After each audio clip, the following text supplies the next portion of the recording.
न घबराओ प्यारे जरा तुम सुदामा का समा तेरे करीब आ गया है का समा तेरे करीब आ गया है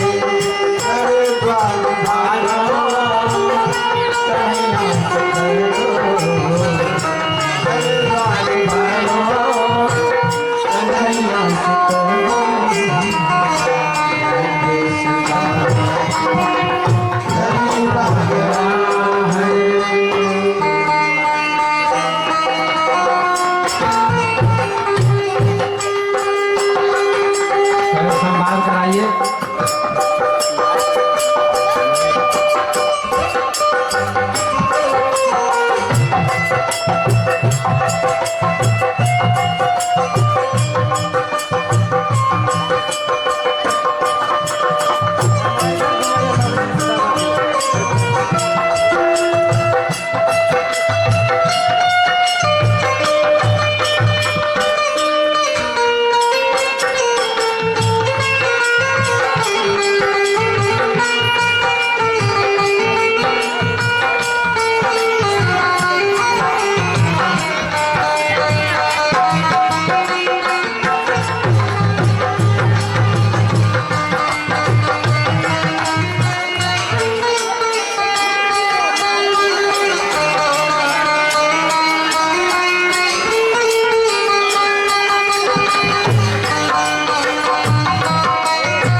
अरे बुआ द्वारका का रास्ता तू लोग देखा इधर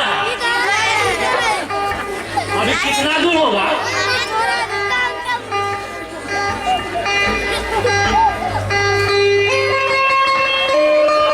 द्वारपाल जी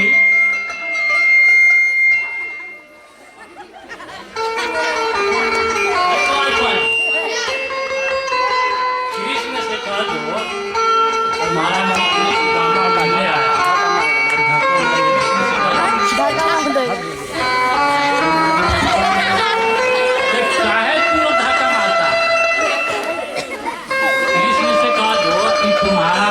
सुदामा मिलने आया जाकर कहो ना न बोलेगा तू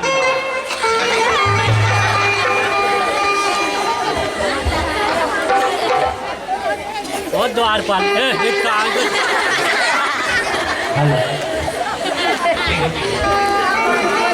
द्वारपाल जी द्वारपाल जी काहे ना कर जाकर कृष्ण से कहो कि सुदामा मिलने आया है। मारो मारो मारो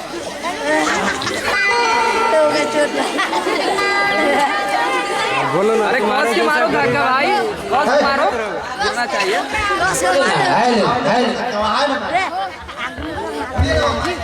द्वारपाल जी नहीं बात को मानेगा मान जाए जाकर कृष्ण जी से कही। अरे तुम्हारे जैसे गरीब फटे पुराने कपड़े कृष्ण के दोस्त कैसे हो सकते हैं?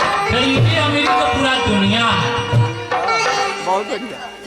गरीब अमीर तो पूरा दुनिया है। ठीक है रुके वहीं पर महाराज को सूचित कर करिए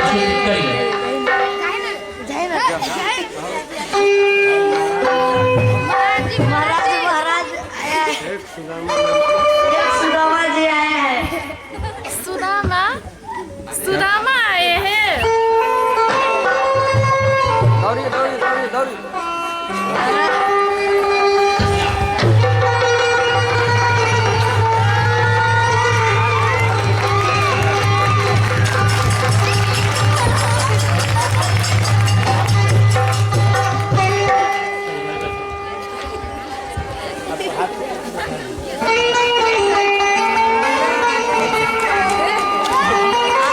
बराबर में अपने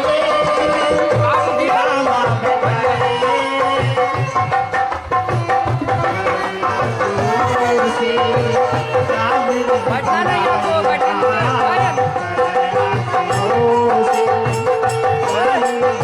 पानी भाई पानी। बराबर में अपने क्या चौराहे छूइए ना। पैर जाती है, पैर जाती है, जाती है पैर, पैर जाती है ना।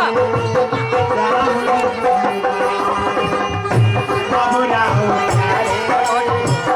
जरा तुम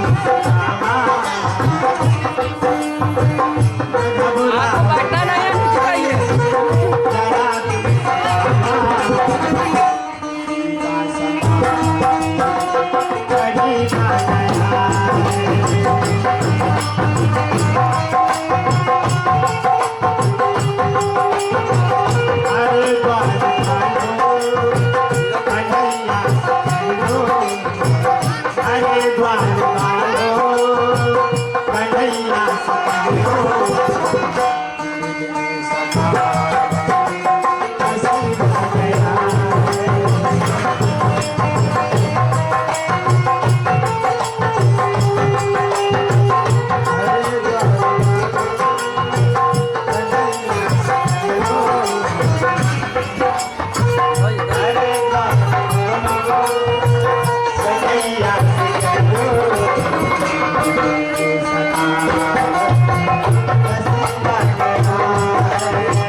नंबर से पूछिए।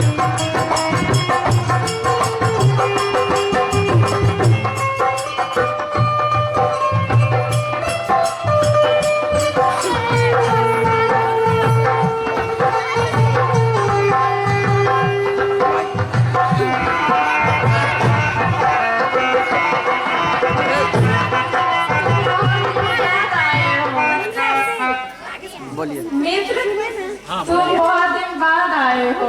क्या करे, ऐसे ही काम धंधा में फंसे हुए। ऐसे ही काम धंधा में गांव गांव भटकते हुए अपना जीवन बिता रहे हैं। क्या भाभी ने मेरे लिए कुछ भेजा है? नहीं दिया है। मित्र कुछ न झूठ मत बोलो। नहीं, झूठ हम बोलेंगे आपसे, कुछ नहीं दिया। छीनिए छीनिए उनके। मेरी भाभी ने मेरे लिए जरूर कुछ न कुछ भेजा होगा। इनके कहाँ से छीनिए छीनिए छीनिए। अरे ताली मारिए ताली। आइए उसमें से आइए। खोलिए खोलिए तुम लोग साइड हो जाओ, तुम लोग जाओ। हो गया तुम्हारा, आ जाओ।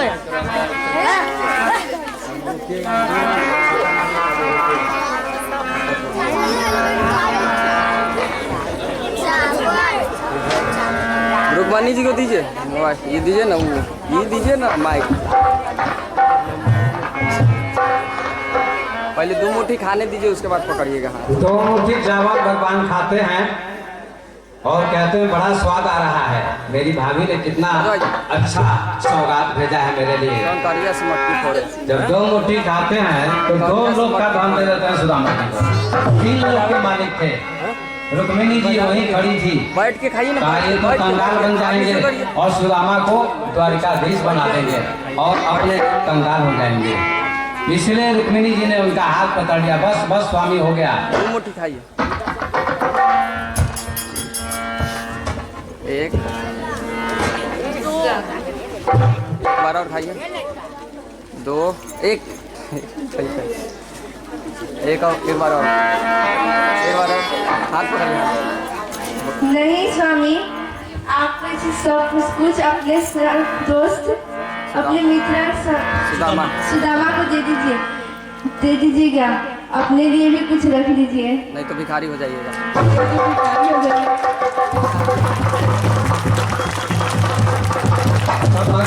कृष्ण कहते ठीक है देवी, चलो मेरा तो मन था सब कुछ दे देने का, क्योंकि सुदामा ने 4 मुट्ठी चावल मेरे लिए लाया है, मेरी भाभी ने भेजा है बड़े समर्पण भाव से।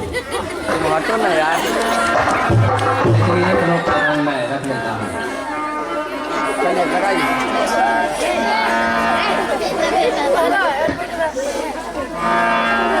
भजन बज रहा है, आप लोग गाइए। भगवान श्री कृष्ण सुदामा जी के पैर में जो कांटे चुभे थे उनको भी अपने दांत से निकालते हैं। इतना प्रेम था, ऐसी मित्रता थी।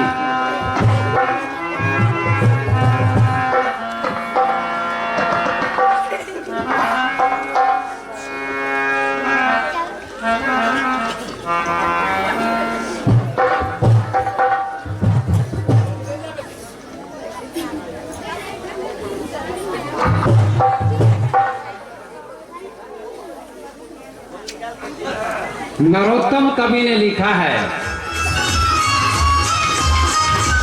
गरीबी से बुरा हाल धर्म पत्नी के बार बार कहने पर सुदामा जी ना चाहते हुए 2 मिनट रुक जा। 2 मिनट रुक जाइएगा।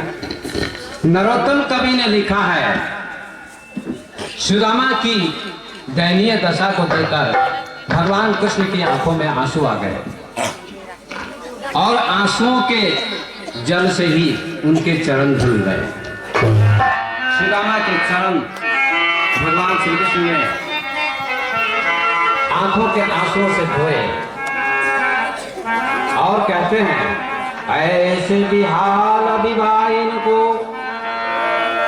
पद कंटक डाल गड़े पुनि जोए, आय महा दुख पाए सखा, आय तैन की तै दिन खोए, देखी सुदामा की दीन दशा, देखी सुदामा की दीन दशा, करुणा करके करुणा निधि रोए, पानी परात को हाथ छियो नहीं, नैनन के जल सो पग धोए।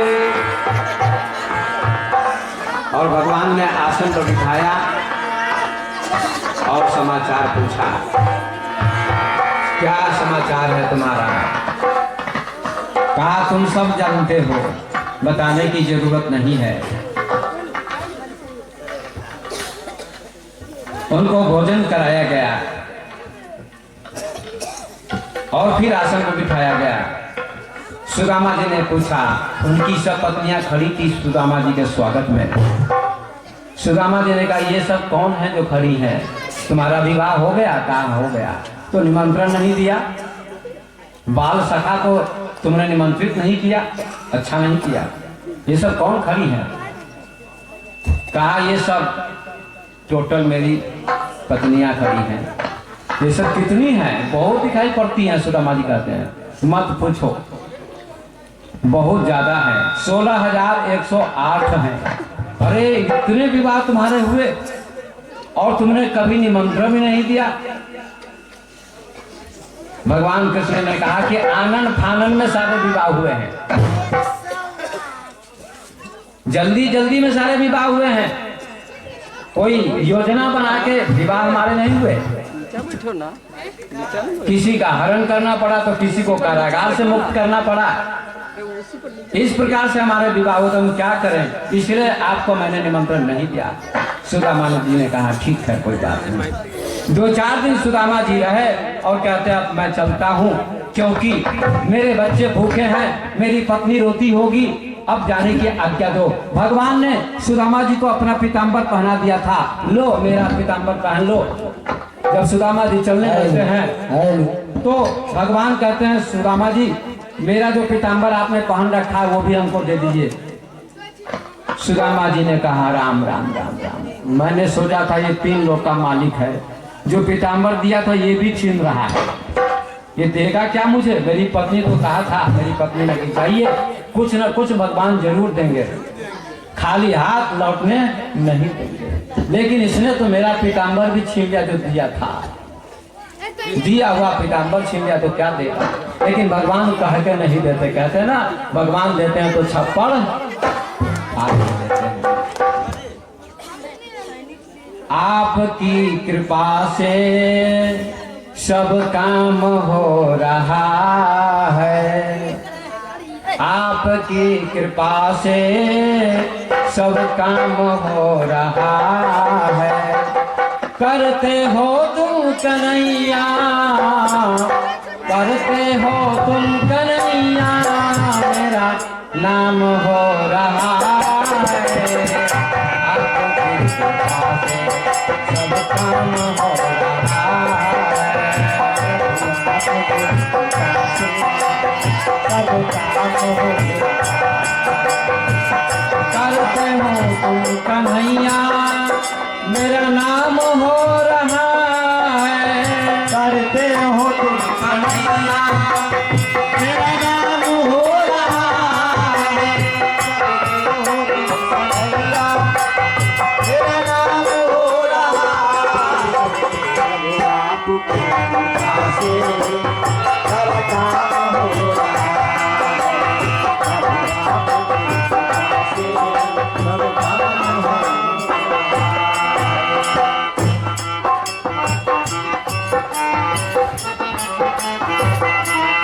भगवान ने कुछ नहीं कहा कि मैं तुमको कुछ देता हूं।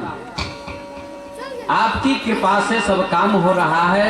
करते हो तुम कन्हैया, मेरा नाम हो रहा है।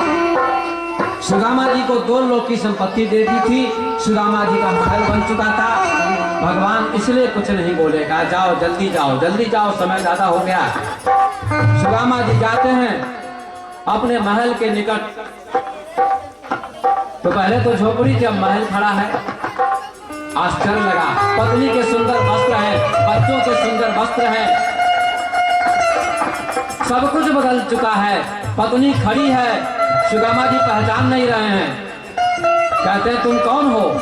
पत्नी कहती सुशीला स्वामी, मैं आपकी पत्नी हूँ। आइए, आपका स्वागत है। ये भवन आपका ही है। कहा ये तो भवन नहीं था, तो झोपड़ी थी यहाँ। कहा भगवान कृष्ण कन्हैया कह के नहीं देते हैं। उन्होंने 2 मुट्ठी चावल खाया तो 2 लोक की संपत्ति आपको उन्होंने दे दी है। ये आपका महल है, आइए आपका स्वागत है। सुदामा जी अंदर जाते हैं, उनका स्वागत होता है। बड़े प्रसन्न होते हैं सुदामा जी। वाह रे कन्हैया, तुम कितने कृपालु हो, कितने दयालु हो। और भगवान का फिर गुणानुवाद करते हैं, कीर्तन करते हैं। इस प्रकार से सुदामा कृष्ण मिलन का प्रसंग आपने श्रवण किया।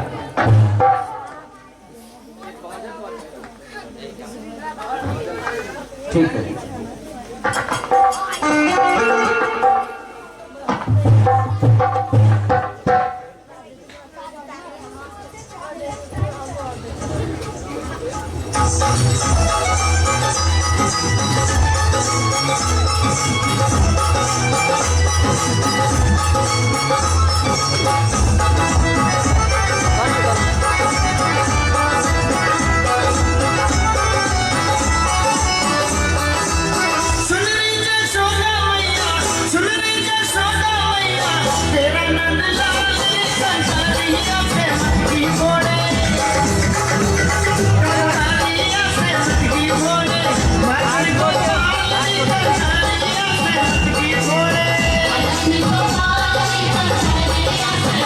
Thank you.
बोलिए द्वारिकाधीश भगवान की।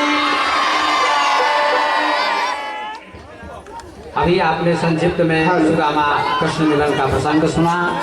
ऐसी मित्रता होनी चाहिए जैसी मित्रता सुदामा कृष्ण की थी, राम और सुग्रीव की थी।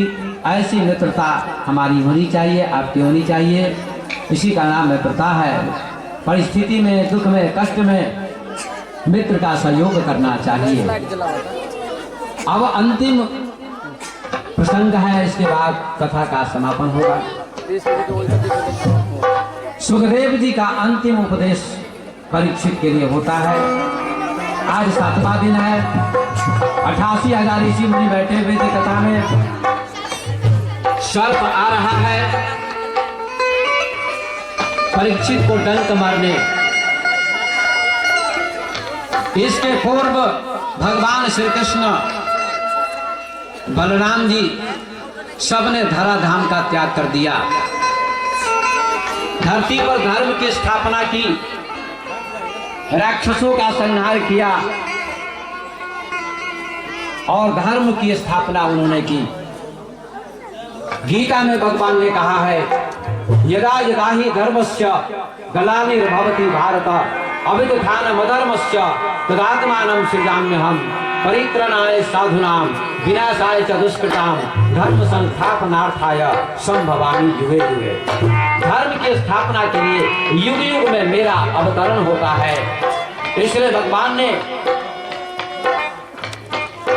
धर्म की स्थापना की, साधु भक्तों की रक्षा की, अधर्म का संहार किया और उन्होंने भी अपनी लीला का संवरण किया, अपने धाम को चले गए। इधर परीक्षित बैठे हुए हैं और सुखदेव जी कथा सुना रहे हैं। अंतिम दिन है, 7वां दिन है। तक्षक आ रहा है, सांप काटने आ रहा है परीक्षित को। अब सुखदेव जी कहते हैं कि परीक्षित, सर्प आ रहा है तुम्हें काटने। तुमने 7 दिनों तक कथा सुनी, अनेक कथाएं सुनी हैं, विविध कथाएं सुनी हैं। एक बात बताओ कि कथा सुनने से तुम्हारा भय मिटा कि नहीं मिटा? सभी व्यक्ति को मृत्यु का भय होता है और ये जो कथा आप लोगों ने 7 दिनों तक सुनी है, मृत्यु के भय से छूटने के लिए कथा आपने सुनी है। यही बात सुखदेव जी ने पूछी परीक्षित से, क्यों परीक्षित, मैंने तुमको भागवत की कथा सुनाई, क्या तुम्हारा भय मिट गया? अब तेरी मृत्यु होगी, सर्प तुम्हें डंक मारेगा, शरीर का नाश हो जाएगा। तो क्या भय लग रहा है मृत्यु से, मौत से? कहा नहीं गुरुदेव, भय नहीं लग रहा है। आपने कथा सुनाई, सुंदर सुंदर कथा, उन कथाओं के सुनने से मेरा भय मिट चुका है। मैं जान गया आपकी कृपा से कि शरीर मिटेगा, आत्मा नहीं मिटती है। आत्मा अजर अमर अविनाशी है।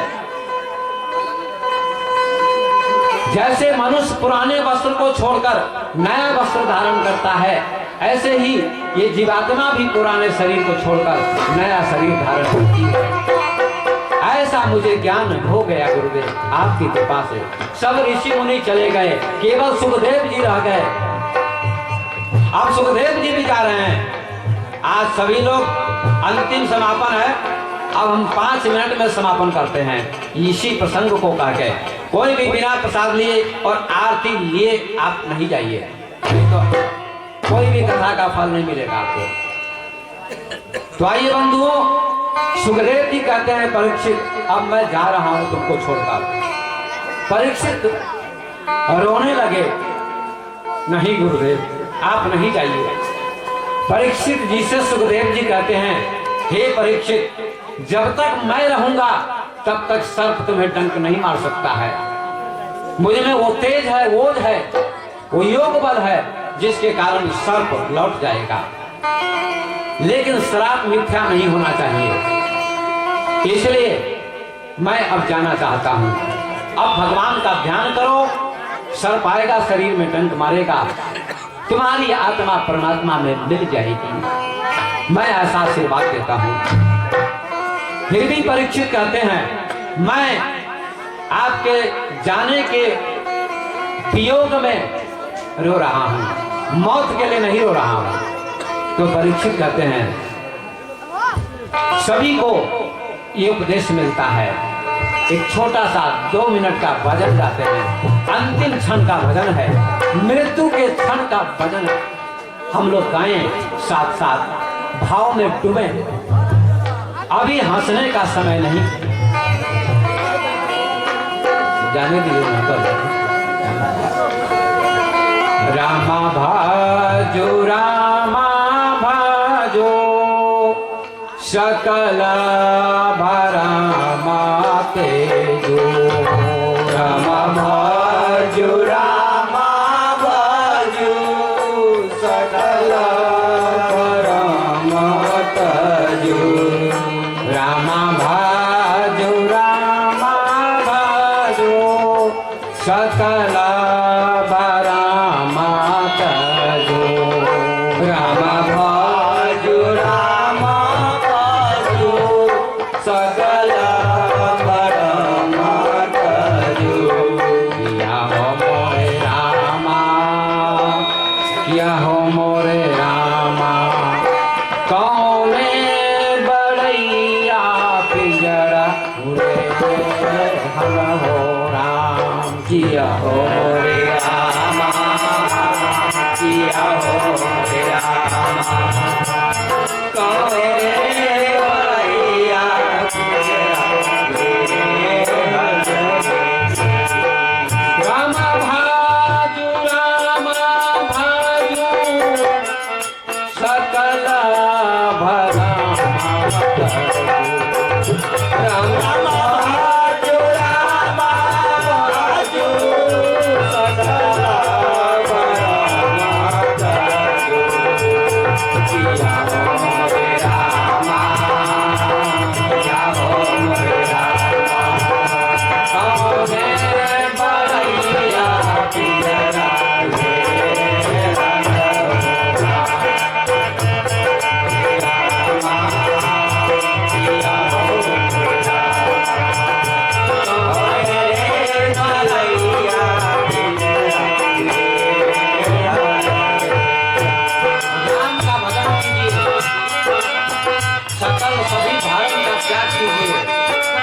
किसने शरीर की रचना की? पिंजरा पूरे ही दिहल कलसा बजो हो दिहल। पिंजरा पूरे ही दिहल कलसा बजो हो दिहल। पिंजरा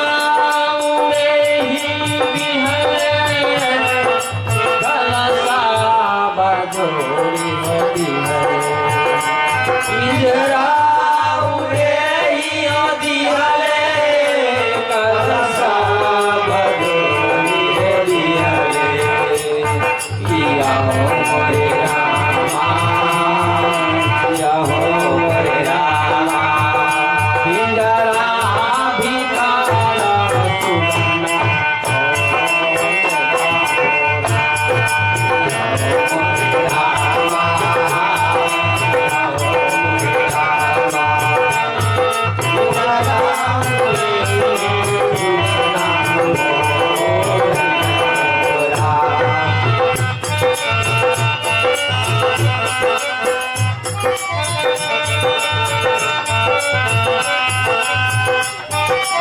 सुना जोड़ी दी है। ये पिंजरा शरीर है, तैयार हो जाता है। कलशा व जोड़ी दी है। कलश कहते हैं इंद्रियों को, आंख कान नाक कलश है। पिंजरा भीतर सुगना बोलेगा वो, इस शरीर के भीतर एक सुगा बोल रहा है, वही आत्मा है। पिंजरा मसकी कलशा पिंजरा मसकी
आती गले अर्थात बुढ़ापा आ जाता है, मृत्यु का क्षण तो शरीर मिट जाता है। कलसा बार टूटी गले अर्थात सारी इंद्रियां निस्तेज हो जाती हैं। जब आत्मा निकल जाती है तो इंद्रियां ठप पड़ जाती हैं, काम करना बंद कर देती हैं, मृत्यु हो जाती है। यही इस भजन का भाव है। परीक्षित जी तो आशीर्वाद देते हैं सुखदेव जी, बेटा अब मैं जा रहा हूं, प्रभु का चिंतन करो। सुखदेव जी चले जाते हैं। जाने से पहले परीक्षित जी ने सुखदेव जी की परिक्रमा की, प्रणाम किया, सुखदेव जी चले गए। अब सर्प आ रहा है काटने उनको। रास्ते में धनवंतरी जी मिल गए। कहाँ जाते हो? कहा परीक्षित को काटना है, आज उनकी मृत्यु लिखी है, ऋषि का श्राप है, वो मिथ्या नहीं होगा। कहा वो राजा तो बड़ा धर्मात्मा है।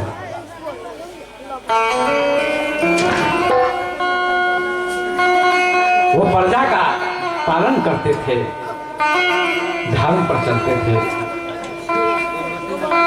इसलिए उनको मैं मरने नहीं दूंगा, उनको मैं जीवित रखूंगा। ऐसे कहते थे धनवंतरी जी। सर्प कहता है ऐसा नहीं हो सकता है। का हो सकता है।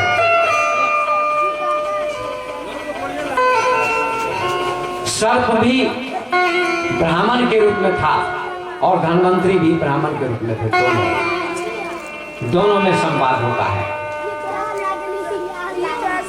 धनवंतरी जी से सर्प कहता है क्या आप जीवित कर देंगे? कहा तो अब मैं इस पेड़ में डंक मारता हूँ, इसको मैं राख बना देता हूँ, इसको आप फिर पेड़ बना दीजिएगा हरा भरा, तो मैं मान लूंगा कि आप परीक्षित को जीवित कर दीजिएगा।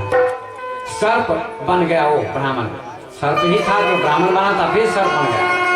पेड़ में डंक मारा, पेड़ जल के राख हो गया। धनवंतरी जी ने पानी का छींटा मारा उस राख पर, फिर पेड़ तैयार हो गया। तक्षक कहता आप सचमुच कह रहे हैं, उनको आप जीवित कर देंगे तो ऋषि का श्राप तो मिथ्या हो जाएगा, ऐसा मत कीजिए। धनवंतरी जी को सर्प कहता आपको पैसे की जरूरत है ना, धन की, तो आप पेड़ के नीचे खोदिए धरती, गागर में बहुत पैसे मिलेंगे, हीरे मोती लेकर आप चले जाइए, लेकिन ऋषि का श्राप मिथ्या नहीं होगा। धनवंतरी जी लौट जाते हैं। सर्प आता है, परीक्षित जी ध्यान लगाकर बैठे हैं। उनका एक सेवक था, उनके गले में माला पहनाई। परीक्षित जी ने कहा अब तुम भी चले जाओ, मृत्यु के समय में मैं अकेला रहूंगा, कोई नहीं रहेगा, क्योंकि मृत्यु के समय में कोई साथ नहीं जाता है। बैठे तो होते हैं सभी, पर साथ कोई नहीं जाता है, इसलिए अकेला आता है जी, अकेला जाता है। तो मैं परमात्मा का ध्यान करते हुए शरीर का त्याग करूंगा। सेवक को भी भेज दिया है उन्होंने, जाओ, चला गया। सर्प आता है और परीक्षित जी को डंक मार देता है। डंक मारा, शरीर उनका धराशायी हो गया और उनके शरीर से तेज निकला, आत्मा निकली और वो आत्मा परमात्मा में समा गई और परीक्षित मुक्त हो गए। बोलिए परीक्षित जी महाराज की जय, सुखदेव जी महाराज की जय। सज्जनों, परीक्षित को मुक्ति मिली है। सर्प के डंक लगने से अधोगति होती है, लेकिन परीक्षित को अधोगति नहीं हुई, उनको मोक्ष मिला है, क्योंकि उन्होंने कथा सुनी थी और उनको ज्ञान हो गया कि शरीर मरता है, ऐसा ज्ञान हो चुका था। मुक्ति उनको मिली, मोक्ष मिला, भगवान का धाम मिला। अब कथा का समापन हो गया। एक श्लोक है अंतिम भागवत का, वो आप सभी को दिएगा। नाम संकीर्तनम यस्य, बोलिए नाम संकीर्तनम यस्य सर्व पाप प्रणाम।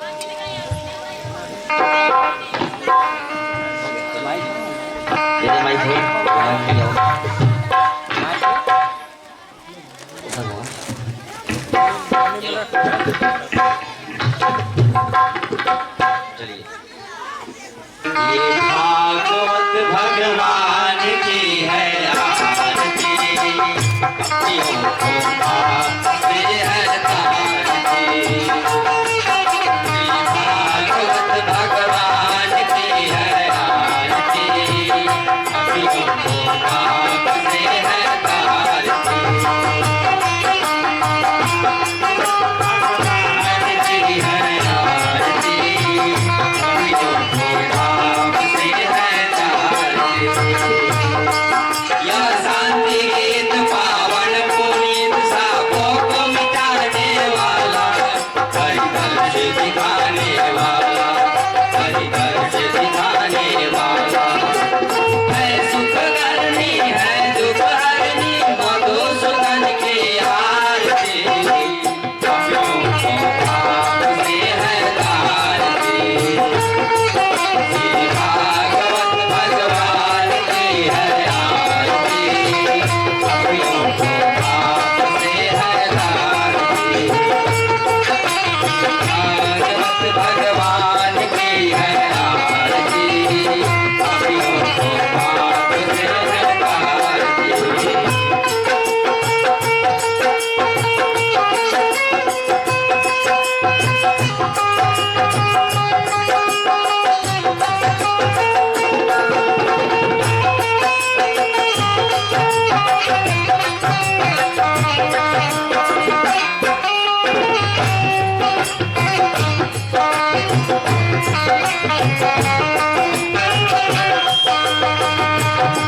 या मधुर खोल जगबंद खोल, सन्मार्ग दिखाने वाला, बिगड़ी को बनाने वाला, बिगड़ी को बनाने वाला।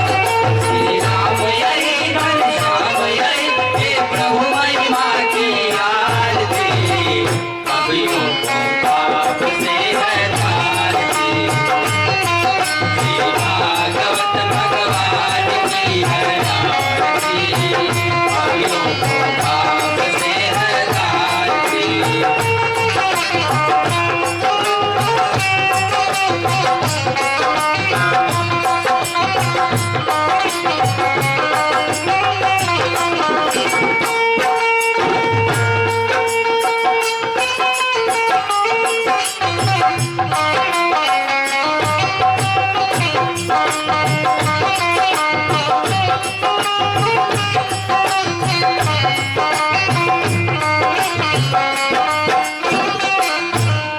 या अमर ग्रंथ या मुक्ति पंथ या पंचामृत निराला, नव ज्योति जगाने वाला, नव ज्योति जगाने वाला।